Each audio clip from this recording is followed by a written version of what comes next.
సిద్దిపేట జిల్లా గజ్వేల్ మండలం బయ్యారంలోని పత్తి మిల్లులో అగ్ని ప్రమాదం జరిగింది. పెద్ద ఎత్తున మంటలు ఎగిసిపడుతున్నాయి. ఫైర్ ఇంజిన్ తో మంటలు ఆర్పుతున్నారు ఫైర్ సిబ్బంది. మంటలు చుట్టుపక్కల ప్రాంతాలకు వ్యాపించకుండా చర్యలు తీసుకుంటున్నారు. అగ్ని ప్రమాదంలో పెద్ద ఎత్తున ఆస్తి నష్టం జరిగిందని సమాచారం.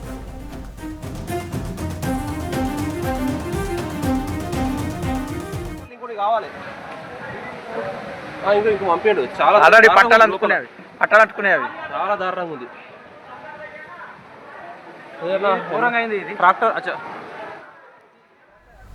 సిద్దిపేట జిల్లా గజ్వేల్ మండలం బయ్యారంలోని పత్తి మిల్లులో అగ్ని ప్రమాదం జరిగింది. పెద్ద ఎత్తున మంటలు ఎగిసిపడుతున్నాయి. ఫైర్ ఇంజిన్ తో మంటలు ఆర్పుతున్నారు ఫైర్ సిబ్బంది. మంటలు చుట్టుపక్కల ప్రాంతాలకు వ్యాపించకుండా చర్యలు తీసుకుంటున్నారు. అగ్ని ప్రమాదంలో పెద్ద ఎత్తున ఆస్తి నష్టం జరిగిందని సమాచారం. చాలా దారుణంగా ఉంది.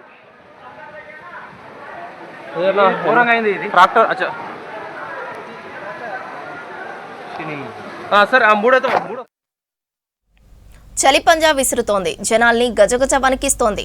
వాతావరణ మార్పు కారణంగా రోజు రోజుకు చలి తీవ్రత బాగా పెరిగిపోతోంది. తెల్లవారుజాము నుంచే మంచు దుప్పటి కప్పేసి పగలంతా చలిగాలులతో జనాన్ని ఉక్కిరిబిక్కిరి చేస్తోంది. పగలు రాత్రులు తేడా లేకుండా గత 2 వారాల నుంచి అదే స్థాయిలో ఉష్ణోగ్రతలు పడిపోతున్నాయి. బయటకు వెళ్లాలంటే జనం నానా ఇబ్బందులు పడుతున్నారు. ఇక చంటి పిల్లలు అయితే చలిగాలులకు తట్టుకోలేక జలుబులతో ఆసుపత్రి పాలవుతున్నారు. వృద్ధుల పరిస్థితి మరీ దారుణంగా ఉంది. చలిమంట లేకుండా ఉండలేకపోతున్నారు. దగ్గు, జలుబు, జ్వరాలతో ప్రజలు తీవ్ర అవస్థలు పడుతున్నారు. రాష్ట్రంలో మరో 3-4 రోజులు చలి ఇంకా పెరగనున్నట్లు తెలిపారు వాతావరణ శాఖ అధికారులు. కొన్ని ప్రాంతాల్లో సాధారణం కంటే 3 నుంచి 4 డిగ్రీలు తక్కువగా కనిష్ట ఉష్ణోగ్రతలు నమోదు అవుతున్నాయన్నారు. పలు జిల్లాలకు అలర్టులు జారీ చేశారు. ఉత్తర భారతదేశం నుంచి వీస్తున్న గాలుల ప్రభావంతో రాష్ట్రంలో చలి తీవ్రత పెరుగుతోందన్నారు అధికారులు. శీతల గాలుల ప్రభావం అనేది ఒక విధంగా ఉత్తర తెలంగాణలో కనిపిస్తున్నప్పటికీ కూడా మనకున్నటువంటి వ్యత్యాసం అనేది కూడా కొంచెం నిన్నటితో పోలిస్తే ఈరోజు కొంచెం తగ్గిన విధానాలు కూడా చూడొచ్చు. ఒక విధంగా కూడా ఎక్కడా కూడా చలి తీవ్రతకు సంబంధించినటువంటి హెచ్చరికలు అనేవి జారీ చేయనప్పటికీ కూడా ఇటు ఉత్తర తెలంగాణ జిల్లాలతో పాటు పశ్చిమ తెలంగాణ భాగాల్లో కూడా స్థానిక వాతావరణ పరిస్థితుల వల్ల ఉదయం పూట పొగమంచు కొనసాగే అవకాశం కనిపిస్తుంది. ఆదిలాబాద్లో కనుక చూసుకున్నట్లయితే సుమారు మనకి నిన్న నమోదైన గణాంకాల ప్రకారం 7.2 డిగ్రీల వరకు కూడా ఈ యొక్క ఆదిలాబాద్ ఉత్తర తెలంగాణ జిల్లాలో నమోదవుతున్న గణాంకాలు చూడొచ్చు. అలాగే వీటితో పాటు రాజేంద్ర నగర్, పటాన్ చెరువు నగర శివారులో కూడా చూసుకున్నట్లయితే 8.5 డిగ్రీల వరకు కూడా కనిష్ట ఉష్ణోగ్రతలు అనేవి నమోదవుతున్నాయి. ఒక విధంగా ఇక్కడ కనుక చూసుకున్నట్లయితే సగటు కంటే కూడా 3 నుంచి 4 డిగ్రీలు తక్కువగా కనిపిస్తుంది. సో ఇంకా ఆదిలాబాద్లో కూడా చూసుకున్నట్లయితే సాధారణ సగటు కంటే కూడా 5 డిగ్రీల వరకు కూడా తక్కువగా కనిపిస్తున్నప్పటికీ కూడా ఒక విధంగా నిన్నటితో పోలిస్తే అక్కడ అన్ని చోట్ల కూడా స్వల్పంగా ఈ యొక్క కనిష్ట ఉష్ణోగ్రతలు అనేది పెరుగుదల అనేది కూడా కనిపిస్తుంది. ఒక విధంగా స్థానికంగా ఉన్న వాతావరణ పరిస్థితులు తో పాటు అక్కడ వీస్తున్నటువంటి దిగువ స్థాయిలో వీస్తున్న గాలుల వల్ల ఈ యొక్క శీతల గాలులు, పొగమంచు తీవ్రత కూడా ఇటు ఉత్తర అలాగే కొన్ని భాగాల్లో ఉన్నటువంటి పశ్చిమ భాగాల్లో కూడా పెరిగే అవకాశం కనిపిస్తుంది. రాబోయే 4-5 రోజులు కూడా చూసుకున్నట్లయితే ఒక విధంగా ఈ యొక్క కనిష్ట ఉష్ణోగ్రతలు ఉత్తర అలాగే చూసుకున్నట్లయితే పశ్చిమ కొన్ని జిల్లాల్లో మనకి 3 నుంచి 4 డిగ్రీల వరకు కూడా తగ్గుదల అనేది కనిపిస్తుంది. సో ఒక విధంగా చూసుకున్నట్లయితే ఈరోజు వేసినటువంటి అంచనా ప్రకారం కూడా చూసుకున్నట్లయితే డిసెంబర్ 26 కల్లా చూసుకున్నట్లయితే ఇటు ఆదిలాబాద్, కొమరంభీం, ఆసిఫాబాద్, మంచిర్యాలతో పాటు కరీంనగర్, మెదక్, సంగారెడ్డి జిల్లాల్లోని కాస్త తక్కువగా ఈ యొక్క కనిష్ట ఉష్ణోగ్రతల నమోదు అనేది కనిపిస్తుంది. మిగిలిన జిల్లాల్లో కనుక చూసుకున్నట్లయితే సుమారు 10 నుంచి 15 డిగ్రీల వరకు కూడా కనిష్ట ఉష్ణోగ్రతలు కొనసాగినప్పటికీ కూడా నల్గొండ, సూర్యాపేట్, ఖమ్మం, భద్రాద్రి కొత్తగూడెం ఈ యొక్క జిల్లాలో కనుక చూసుకున్నట్లయితే ఈ యొక్క కనిష్ట ఉష్ణోగ్రతల హెచ్చుదల అనేది కనిపిస్తూ ఉంది. సో రానున్న 5 రోజులు ఈ రోజు నుంచి డిసెంబర్ 26 నుంచి కనుక చూసుకున్నట్లయితే డిసెంబర్ 27, 28, 29, 30 తారీఖుల వరకు కూడా చూసుకున్నట్లయితే ఏవైతే ఈ యొక్క ఆరెంజ్తో సూచించామో ఆ జిల్లాలు మినహాయించి మిగిలిన జిల్లాలన్నింటిలో కూడా ఈ యొక్క కనిష్ట ఉష్ణోగ్రతల పెరుగుదల అనేది కనిపిస్తుంది. ఒక కోల్డ్ వేవ్ కండిషన్స్ అనేవి ఎప్పుడైతే సగటు కంటే కూడా స్థానికంగా ఏర్పడిన వాతావరణ పరిస్థితులు తీసుకున్నప్పటికీ ఆ యొక్క జిల్లాల్లో నమోదవుతున్న గణాంకాలు బట్టి కూడా చూసుకున్నట్లయితే సగటు కంటే కూడా 5 డిగ్రీలు తక్కువగా నమోదవుతూ ఉండాలి. సో అప్పుడు మాత్రమే మనం కోల్డ్ వేవ్ క్రైటీరియా సాటిస్ఫై అయిందని దానికి తగ్గట్టు ఈ యొక్క హెచ్చరికలు కూడా జారీ చేయడం అనేది జరుగుతూ ఉంటుంది. ఇటు డిసెంబర్ 11 నుంచి ఇప్పటి వరకు కనుక చూసుకున్నట్లయితే గత 2-3 రోజుల నుంచి మనకి ఎట్లాంటి కోల్డ్ వేవ్ హెచ్చరికలు జారీ చేయనప్పటికీ కూడా డిసెంబర్ 11 నుంచి అంతకు ముందు కూడా కూడా మనం హెచ్చరికలు అనేవి మధ్య మధ్యలో జారీ చేయడం అనేది జరిగింది. ఆ సమయాల్లో చాలా చోట్ల మనకి సింగిల్ డిజిట్కే పరిమితమైనటువంటి గణాంకాలు కూడా నమోదైన అంశాలు పరిగణనలు తీసుకోవడం వల్ల ఒక విధంగా ఈ కోల్డ్ వేవ్ హెచ్చరికలు అనేవి జారీ చేయడం అయితే జరిగింది. ప్రస్తుతం కనుక చూసుకున్నట్లయితే ఇటు నగరంతో పాటు కొన్ని జిల్లాల్లో ఈ యొక్క కనిష్ట ఉష్ణోగ్రతల హెచ్చుదల అనేది క్రమేపీ పెరగడం వల్ల ఒక విధంగా ఈ హెచ్చరికలు అనేవి ప్రస్తుతానికి ఇప్పటికీ ఎటువంటి జారీ చేయలేదని చెప్పాలి. రాష్ట్రంలోని ఆలయాల్లో భక్తుల రద్దీ నెలకొంది. వరుస సెలవులు రావడంతో ఆలయాలకు భక్తులు పోటెత్తారు. వేములవాడలోని భీమన్న ఆలయంలో భక్తులు బారులు తీరారు. యాదాద్రికి పోటెత్తిన భక్తులతో ట్రాఫిక్ అంతరాయం ఏర్పడింది. కిలోమీటర్ల వరకు వాహనాలు బారులు తీరాయి. అధిక సంఖ్యలో భక్తులు తరలి రావడంతో ఆలయాల దగ్గర పార్కింగ్ సమస్య తలెత్తింది.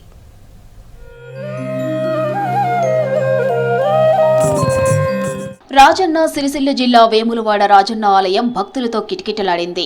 అనుబంధ ఆలయమైన భీమేశ్వర స్వామి టెంపుల్ పరిసరాలు భక్తులతో కిక్కిరిసిపోయింది. తెల్లవారుజాము నుంచే దర్శనం కోసం క్యూలైన్లలో భక్తులు వేచి ఉన్నారు. అటు కోడి మొక్కల కోసం భక్తులు బారులు తీరారు. మేడారం జాతరకు ముందు వేములవాడ రాజన్నను దర్శించుకోవడం ఆనవాయితీ. దీంతో ఆలయానికి భక్తులు పోటెత్తారు. సెలవు దినం కావడం చేత క్రిస్మస్ హాలిడేస్, బాక్సింగ్ హాలిడేస్ ఇవన్నీ ఉండడం చేత నిన్న 70,000 పైగా భక్తులు వచ్చినట్టు మేము అంచనా వేయడం జరిగింది. ఇక్కడికి వచ్చే భక్తుడికి మనందరికీ తెలుసు, రాజన్న అనగానే భీమన్న అనగానే కూడా కోడెమొక్కు అనేది ప్రసిద్ధి. ఆ కోడెమొక్కు కోసం భక్తులు వేలాది మంది వస్తున్నారు. ఉన్న సర్పంచ్ ఎలక్షన్లలో మొక్కు ఉండేను, దానిలో భాగంగా చెల్లించుకోవడానికి వచ్చినాం సార్. మా మదర్ని నిలబెట్టి గెలిపించడం జరిగింది. ప్రతి సంవత్సరం రాగలుగుతాం అన్నట్టు మాకు ఆ నమ్మకం అన్నట్టు స్వామివారి మీద. మనం ముందుగా రాజరాజేశ్వర దేవుని మనం దర్శించుకున్నాక మన ఏ తీర్థయాత్రలైనా కూడా మనం వెళ్ళిపోవచ్చు అన్నట్టు. యాదాద్రి భువనగిరి జిల్లా యాదగిరిగుట్టలో భక్తుల రద్దీ పెరిగింది. వరుస సెలవులు రావడంతో స్వామివారి దర్శనానికి అధిక సంఖ్యలో భక్తులు తరలివచ్చారు. కొండపైకి వెళ్లే దారి మొత్తం కార్లతో నిండిపోయింది. దీంతో పార్కింగ్ కూడా ఇబ్బంది ఏర్పడింది. ఆలయంలో ఉచిత ప్రవేశ దర్శనానికి 3 గంటలు, ప్రత్యేక దర్శనానికి 2 గంటల సమయం పడినట్లు ఆలయ అధికారులు తెలిపారు. పెద్ద సంఖ్యలో భక్తులు రావడంతో ఆలయ పరిసరాలు కోలాహలంగా మారింది. కొండకు వెళ్లే దారులన్నీ వాహనాలతో నిండిపోయాయి. భక్తులకు ఇబ్బంది కలగకుండా ఆలయ అధికారులు ఏర్పాట్లు చేసినట్లు తెలిపారు. వరుస సెలవులు రావడంతో సిటీ వాసులు ఇంటిబాట పట్టారు. సెలవుల అనంతరం సిటీకి తిరిగి వస్తున్నారు. దీంతో హైదరాబాద్ విజయవాడ హైవేపై భారీగా ట్రాఫిక్ జామ్ అయింది.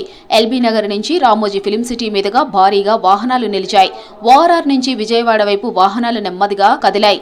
మరోవైపు రోడ్డు విస్తరణ పనులు జరుగుతూ ఉండటంతో వాహనదారులకు తిప్పలు తప్పలేదు.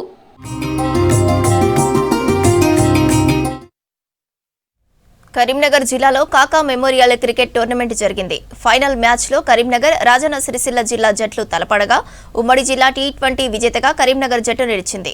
సిరిసిల్లపై 50 పరుగుల తేడాతో కరీంనగర్ జట్టు విజయం సాధించింది. ఈ మ్యాచ్ను చూసేందుకు మంత్రులు వివేక్ వెంకటస్వామి, పొన్నం ప్రభాకర్, మానకొండూరు ఎమ్మెల్యే కవ్వంపల్లి సత్యనారాయణ హాజరయ్యారు. మరోవైపు వరంగల్, నిజామాబాద్లోనూ కాకా క్రికెట్ లీగ్లు జరిగాయి.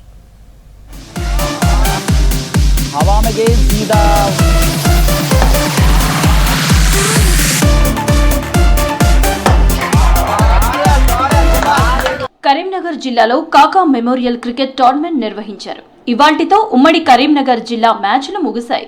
ఫైనల్ మ్యాచ్లో కరీంనగర్, రాజన్న సిరిసిల్ల జిల్లా జట్లు తలపడ్డాయి.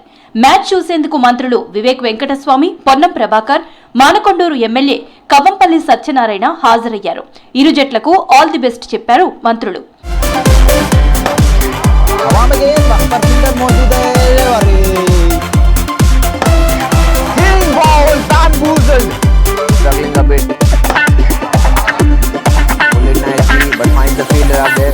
రాష్ట్రంలోని గ్రామీణ క్రీడాకారులకు ప్రోత్సాహం అందిస్తున్నామన్నారు మంత్రి వివేక్ వెంకటస్వామి.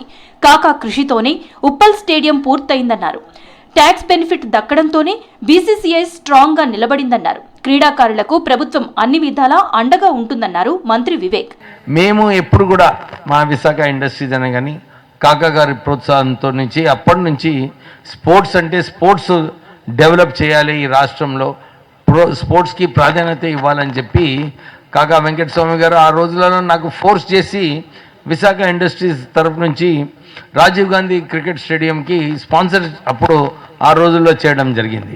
ఇట్లాంటి తరుణంలో కాకా వెంకటస్వామి గారు ఏదైతే స్పోర్ట్స్ గురించి చేశారో నేను కూడా అదే బాటలో పోవడము, ఈరోజు ఈ ఒక మంచి అవకాశం ఏదైతే మన డిస్ట్రిక్ట్ క్రికెటర్స్కి లభించిందో ఈ టోర్నమెంట్ ద్వారా ఇంకా ఎక్కువ క్రికెటర్స్ పైకి రావాలి. కరీంనగర్లో 20 ఎకరాల్లో క్రికెట్ స్టేడియం నిర్మిస్తామన్నారు మంత్రి పొన్నం ప్రభాకర్. రాష్ట్రం నుంచి టీమిండియాలో క్రికెటర్లు ఆడాలన్నారు.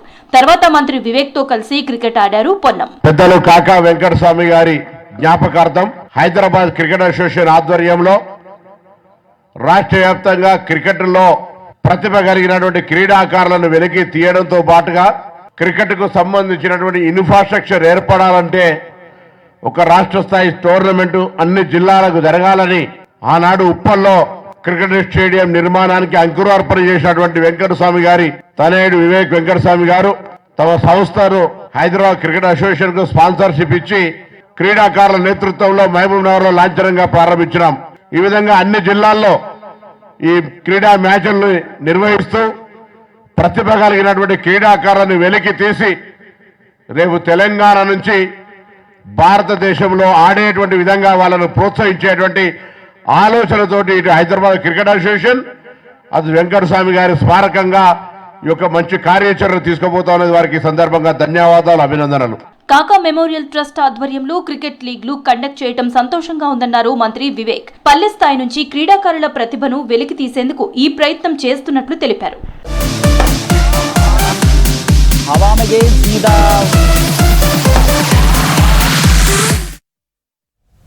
పెద్దపల్లి జిల్లా గోదావరిఖనిలో సిపిఐ శతవార్షికోత్సవాలు ఘనంగా నిర్వహించారు. ర్యాలీ చేపట్టి పార్టీ జెండాను ఆవిష్కరించారు నాయకులు. భారత గడ్డపై ఎర్ర జెండా ఆవిష్కృతమై 100 ఏళ్లు పూర్తయిన సందర్భంగా దేశవ్యాప్తంగా ఘనంగా ఉత్సవాలను నిర్వహిస్తున్నారు. కార్మిక కర్షక వర్గానికి సిపిఐ పార్టీ అనేక హక్కులు సాధించిందని చెప్పారు సిపిఐ నేతలు. కేంద్ర రాష్ట్ర ప్రభుత్వాల ప్రజా వ్యతిరేక విధానాలను నిరసిస్తూ అనేక పోరాటాలు చేసినట్లు గుర్తు చేశారు. జనవరి 18న ఖమ్మంలో జరిగే భారీ బహిరంగ సభకు ప్రజలు పెద్ద ఎత్తున తరలి రావాలని పిలుపునిచ్చారు.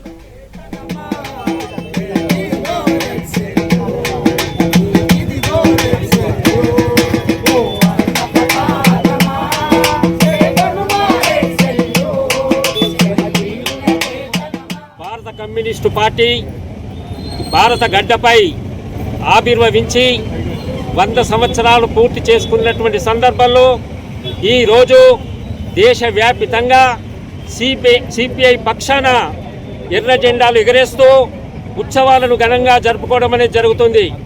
దానిలో భాగంగా ఈరోజు గోదావరిఖని నగర సమితి ఆధ్వర్యంలో స్థానిక చౌరస్తాలో ఈ యొక్క ఉత్సవాలను ఘనంగా జరుపుకోవడం జరుగుతుంది.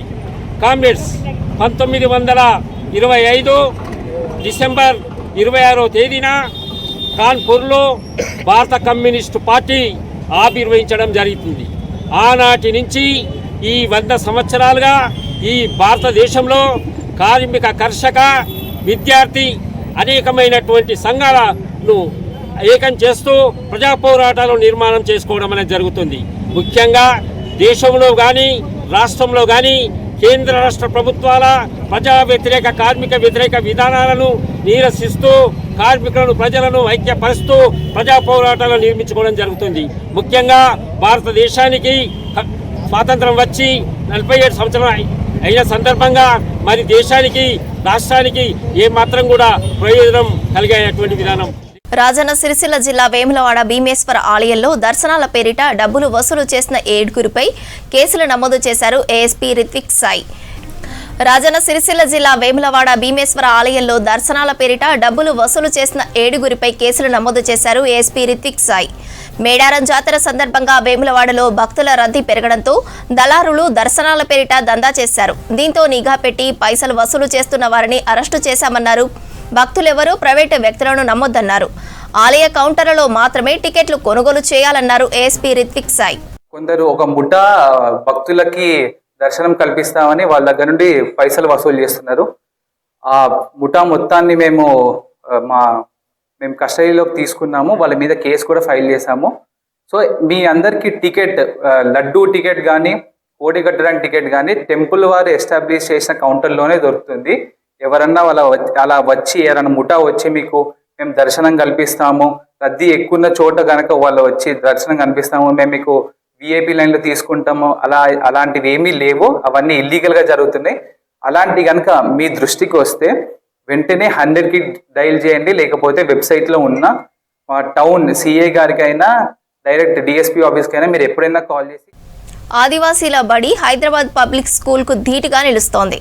ఆహ్లాదకరమైన వాతావరణంలో విద్యార్థులకు డిజిటల్ విద్యాబోధన అందిస్తున్నారు టీచర్లు. కిచెన్ గార్డెన్తో పాటు క్షేత్రస్థాయిలో పాఠాలు చెబుతున్నారు. మరోవైపు పిల్లలు ఇంగ్లీష్లో అనర్గళంగా మాట్లాడేస్తున్నారు. పోటీ పరీక్షల్లో మేటిగా నిలుస్తున్నారు. కార్పొరేట్ స్కూళ్లకు ధీటుగా అన్ని మెలకువలు నేర్చుకుంటున్నారు. ఆదిలాబాద్ జిల్లా యాపలగూడ బడి గురించి మరిన్ని విషయాలు తెలుసుకుందాం.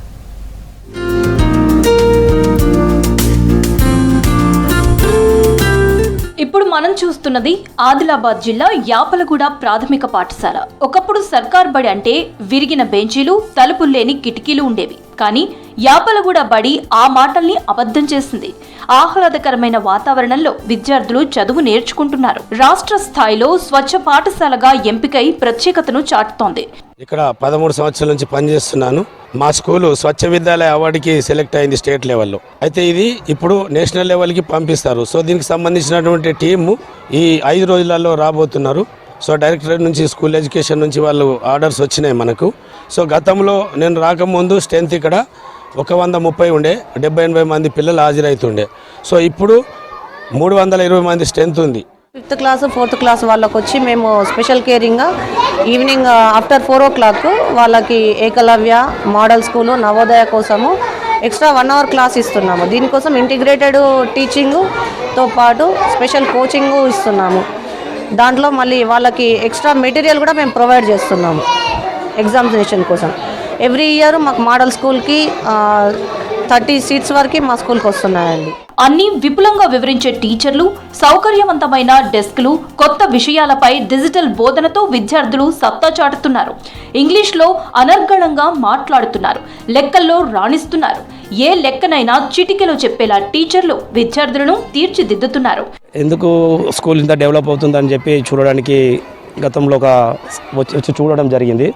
తరగతికి ఒక టీచరు, దాదాపు ఇక్కడ 300 మంది పైన విద్యార్థులు, 6 రెగ్యులర్ టీచరు, ఒక PSHM 7 టీచర్లతో బడి ఇంగ్లీష్ మీడియంతో చాలా నాణ్యమైన విద్యను ఉపాధ్యాయులు, హెడ్ మాస్టర్ సహకారంతో, పేరెంట్స్ సహకారంతో బడిని చాలా అద్భుతంగా తీర్చిదిద్దుతున్నారు. ఎంత మంచి విద్యను, ఎంత నాణ్యమైన విద్యను అందించాలా, ప్రైవేట్ స్కూల్ కన్నా మంచి విద్య బోధనను అందించాలనే ఆయన పట్టుదల, ఆయన కృషి వల్లనే ఈ స్కూల్ ఇంత మంచి, ఇక్కడ వివిధ గ్రామాల నుంచి 4 మండలాల నుంచి విద్యార్థులు ఇక్కడ జాయిన్ అవుతున్నారు. దానికి సంతోషంగా ఉంది. విద్యార్థుల్లో ప్రతిభను వెలికి తీస్తున్నారు టీచర్లు. వారి సృజనాత్మకతను గుర్తించి ప్రోత్సహిస్తున్నారు. ఈ స్కూల్ నుంచి 5వ తరగతి చదివిన విద్యార్థులు మోడల్ స్కూల్లో ఎంట్రన్స్ ఎగ్జామ్ రాసి 20 మంది సీట్లు దక్కించుకున్నారు. మేము మా ఊరు మాంగూర్లో, మేము 5 kilometers దూరం నుంచి వెళ్ళి అప్ అండ్ డౌన్ జీప్లో కూర్చొని వస్తాం. ఇక్కడ స్కూల్ బాగుందని ఇక్కడికి వచ్చినాం. ఈ స్కూల్లో చదువు బాగా చెప్తారు, టీచర్స్ చాలా బాగున్నారు, ఫుడ్ కూడా చాలా బాగానే పెడతారు. మా స్కూల్ చాలా నీట్గా ఉంటుంది. I'm studying in 5th class. My teachers also very well in class teaching. I liked my teachers very much. In lunch time the food is very good and healthy food. Like government school, they are thinking like private school. The children are very happy. స్కూల్లో 13 గ్రామాల నుంచి విద్యార్థులు చదువుతున్నారు. తెలంగాణ రాష్ట్రంలో విద్యార్థుల సంఖ్య పరంగా 2వ స్థానంలో నిలిచింది. కిచెన్ గార్డెన్లో పండిస్తున్న కూరగాయలతో విద్యార్థులకు మధ్యాహ్న భోజనం అందిస్తున్నట్లు తెలిపారు టీచర్లు.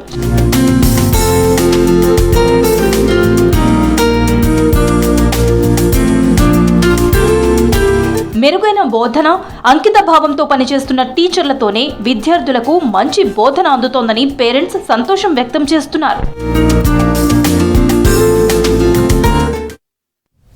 వరంగల్ వాసుల చిరకాల కోరిక మామునూరు విమానాశ్రయం ఏర్పాట్లు కీలక దశకు చేరుకున్నాయి. ఎయిర్పోర్టుకు అవసరమైన భూసేకరణ పనులను అధికారులు విజయవంతంగా కొలిక్కి తీసుకొచ్చారు. ఇప్పటికే ఎయిర్పోర్ట్ అథారిటీ ఆఫ్ ఇండియా దగ్గర 696.14 ఎకరాలు ఉన్నాయి. ఎయిర్పోర్ట్ పునరుద్ధరణకు అవసరమైన మరో 253 ఎకరాలను రాష్ట్ర ప్రభుత్వం ఎయిర్పోర్ట్ అథారిటీకి అప్పగించేందుకు రెడీ అయింది. వరంగల్ మామునూరు విమానాశ్రయం త్వరలోనే పునరుద్ధరణ కార్యరూపం దాల్చనుంది. అవసరమైన భూ సేకరణ రాష్ట్ర ప్రభుత్వం ఏడాదిలోనే పూర్తి చేసింది. 2022 సెప్టెంబర్లో మామునూరు విమానాశ్రయాన్ని ఎంపిక చేసింది.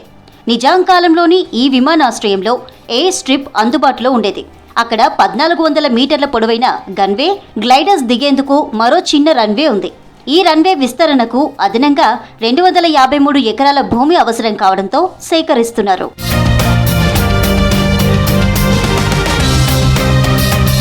ఎయిర్పోర్టు కోసం 253 ఎకరాల భూసేకరణ చేపట్టేందుకు రాష్ట్ర ప్రభుత్వం నడుం బిగించింది. ఇందులో 230 ఎకరాలు ప్రైవేటు ల్యాండ్ కాగా మిగతా భూమి ప్రభుత్వానికి చెందింది. ఈ క్రమంలోనే మొత్తం 309 మంది రైతులు, మరో 50 మంది ప్లాట్ల యజమానుల దగ్గర భూమిని సేకరించారు. జిల్లా కలెక్టర్ సత్యశారద ప్రత్యేక దృష్టి పెట్టి ఏడాదిలోనే భూమిని సేకరించారు. అందుకోసం నక్కలపల్లి, గాడిపల్లి, గుంటూరుపల్లిలో వ్యవసాయ భూమి ఎకరానికి 1,20,00,000, వ్యవసాయేతర భూమికి గజానికి 4,887గా నిర్ణయించారు. రాష్ట్ర ప్రభుత్వం జూలై 25న కేటాయించిన 205 కోట్ల రూపాయలను నేరుగా సీఎం గ్రీన్ ఛానల్తో నిర్వాసితులందరికీ పరిహారంగా అందించారు. మా యొక్క వరంగల్ జిల్లా కళలు సాకారం కాబోతున్నాయి. మా ముఖ్యమంత్రి గారు, గౌరవ ముఖ్యమంత్రి గారు రేవంత్ రెడ్డి గారు ఇచ్చిన మాట ప్రకారంగా, అలాగే ఇక్కడ ఏదైతే ఆ రోజు వాగ్దానం చేశారో ఎయిర్పోర్ట్ కోసం, మామ్నూర్ ఎయిర్పోర్ట్కు, అది అతి త్వరలో ఆ కళలు సాకారం కాబోతున్నాయి. జనరల్గా ల్యాండ్ అక్వైర్ అంటే 3 years పైన పడుతుంటుంది. జనరల్ కేసులకు పోవడం, కోర్టుకు పోవడం, ఈ విధంగా చాలా విషయాలను కూడా చాలా క్లారిటీగా, క్లెవర్గా, అంటే జిల్లా కలెక్టర్, ఆర్డీఓ గారు, మరి మీ అందరం కూడా టీం వర్క్ చేసి ఇప్పటివరకు ఎవరైతే భూ నిర్వాసితులు ఉన్నారో వారందరికీ కూడా పేమెంట్ చేయడం జరిగింది.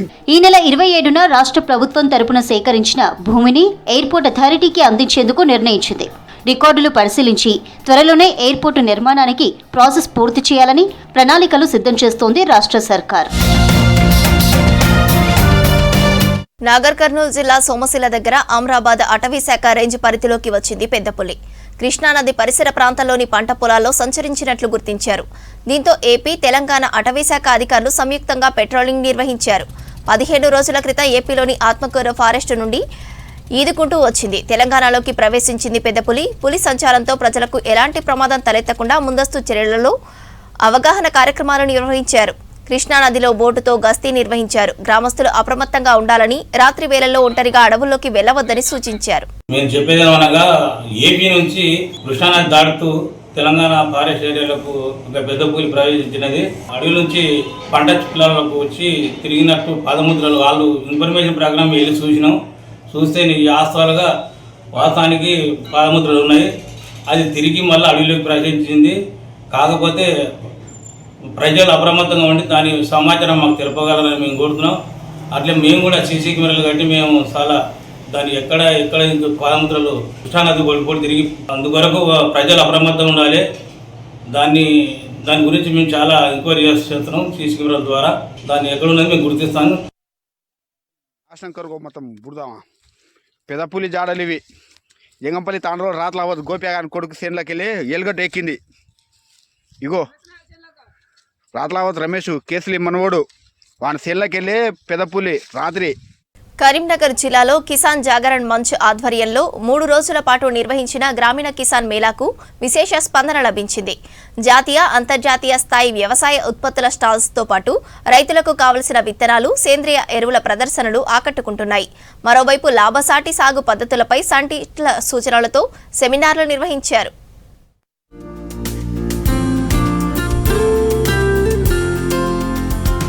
కరీంనగర్ అంబేద్కర్ స్టేడియంలో 3 రోజుల పాటు కిసాన్ జాగరణ్ మంచ్ ఆధ్వర్యంలో రాష్ట్ర స్థాయి గ్రామీణ కిసాన్ మేళా నిర్వహించారు. రైతులు అధిక సంఖ్యలో పాల్గొన్నారు. ఈ నెల 24న ప్రారంభమైన ఈ మేళా ఇవాల్టితో ముగిసింది. మేళాలో పలు అంశాలపై శాస్త్రజ్ఞులు, జాతీయ, అంతర్జాతీయ స్థాయి కంపెనీ ప్రతినిధులు, అనుభవజ్ఞులతో సెమినార్లు నిర్వహించారు.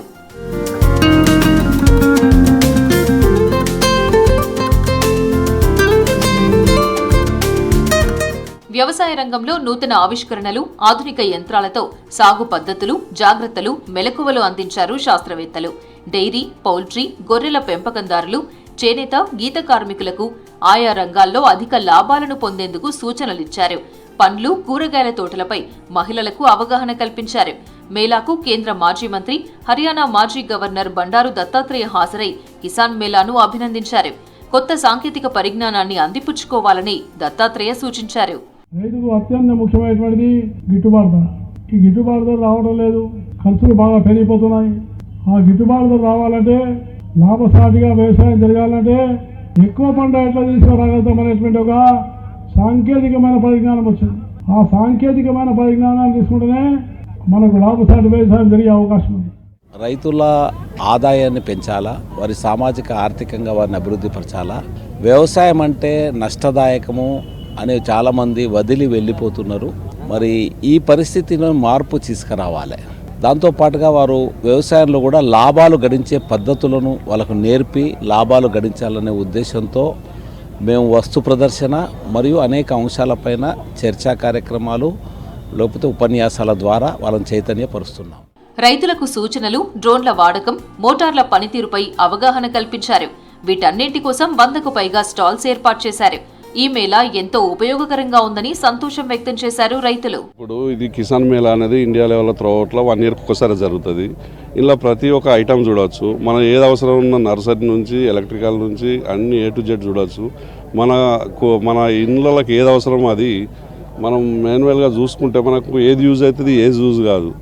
మన ఇంటి పరిసర ప్రాంతాలు ఎంత ఉన్నది, మన ఏరియా ఎంత ఉన్నది. సోలార్ అనేది గుడ్. దానికి ఏంటంటే మనకు ఇప్పుడు కోతుల బెడద ఎక్కువైంది.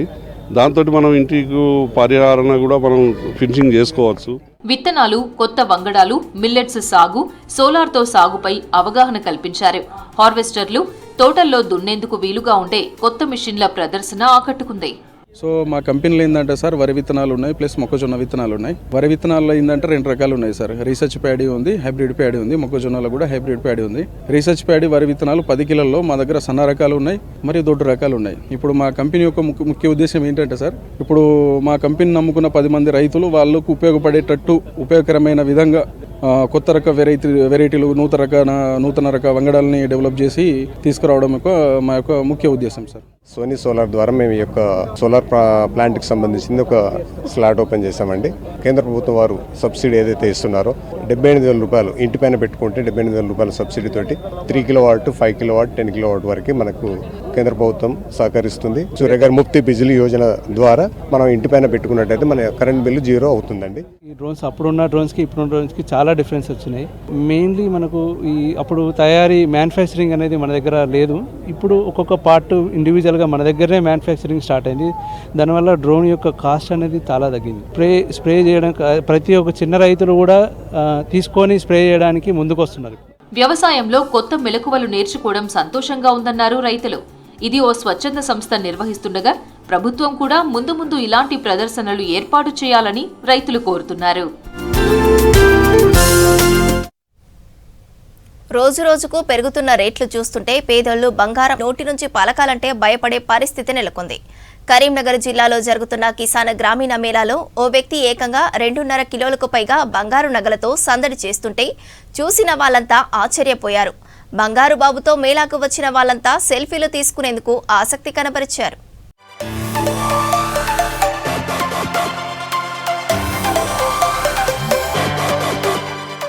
కరీంనగర్ జిల్లాలో జరిగిన కిసాన్ మేళాకు రెజిమోన్ అనే వ్యక్తి ఏకంగా 2.5 కిలోలుండే బంగారం ధరించుకుని వచ్చి సందడి చేశాడు. కర్ణాటకకు చెందిన రెజిమోన్ రెడ్ ల్యాండ్స్ అనే సంస్థలో డైరెక్టర్ కమ్ సేల్స్ హెడ్ గా పనిచేస్తున్నారు.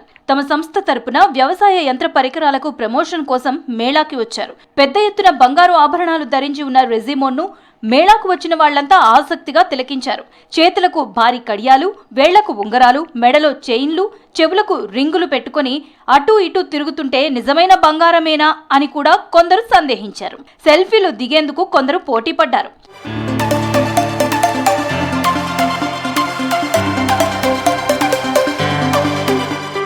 రెజిమోన్ కర్ణాటకలోని శివమొగ్గ జిల్లాలో 33 ఏళ్లుగా ఉంటున్నారు. ఆయనకక్కడ 30 ఎకరాల కాఫీ ఎస్టేట్ ఉంది. రెడ్ ల్యాండ్స్ కంపెనీ రీజనల్ మేనేజర్గా 6 రాష్ట్రాల బాధ్యతలను చూస్తున్నట్లుగా తెలిపారు. తనకు 5 భాషలు వచ్చని, తెలుగు కూడా త్వరలో నేర్చుకుంటానని చెప్తున్నారు రెజిమోన్. ఎప్పటికైనా తన ఒంటిపైన 5 కిలోల బంగారం వేసుకోవాలనే డ్రీమ్ ఉందని తెలిపారు. रेड लैंड्स एस्टिन मोटर्स के एम्प्लॉयज़ है. इनका नाम राजकुमार है और ये फिरोज़ है जो सर्विस के देखते हैं. मैं इस कंपनी में सेल्स हेड हूँ, एज ए डायरेक्टर मैं काम कर रहा हूँ. करीमनगर में मैं पहली बार आया हूँ और बहुत अच्छा रिस्पॉन्स है कल और आज का और कल तक है. तो ये हमारा ब्रांड है रेडलैंड एशलिन मोटर। तो इसमें अभी हम इस साल हार्वेस्टर के साथ आए हैं। We are very famous in Redland Bellers. तो ये हमारा छोटा सा ये है, कोयम्बतूर में फैक्ट्री है, कंपनी त्रिशूर का है, केरला का है। I love Karimnagar, I love Telangana, I love Telugu. और तेलुगु मुझे आता नहीं है, नेक्स्ट ईयर मैं तेलुगु बात करूंगा, ये मेरा क्या बोलते हैं वादा है। 5 लैंग्वेज मुझे आता है, ये 6ठा लैंग्वेज में मैं सीख के रहूँगा। ये मैं क्या इंग्लिश, हिंदी, कन्नड़ा, मलयालम, तमिल, ये 5 आराम से बात कर सकता हूँ।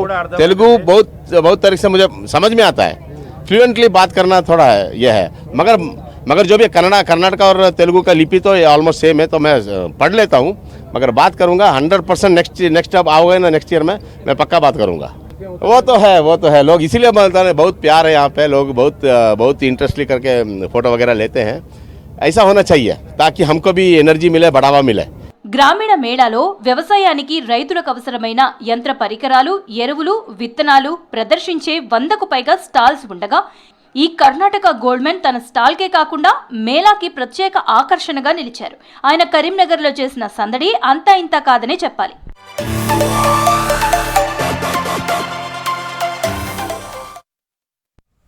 ఇవి బులెటిన్ అప్డేట్.